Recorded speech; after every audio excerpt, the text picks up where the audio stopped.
Bura mənim son zamanlar getdiyim ən ideal restoranlardan biridir. Burada bazarlığından tutmuş hər şey ideal idi. Gözünüzün qabağında bax belə kətə eləyirlər. İstəyirsiniz pendirli, istəyirsiniz qutab götürün.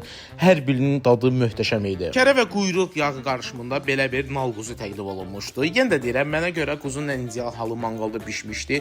Amma stolda araq içən insanlar bunu çox bəyəndilər. Xüsusən də belənçinə, yağına çörək batırıb zakuska eləməklə yeməkdir.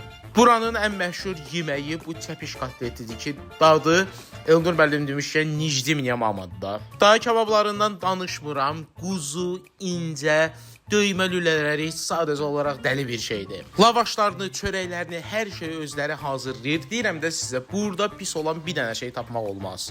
Şef bir dənə masa kebabı hazırlamışdı ki, hərəm-hərəm kebabçılar quzu bastırmasını belə yumşaq eləyə bilmirlər. Bu möhtəşəm məkanın adı isə Fəsildir və 8 noyabr prospektində yerləşir.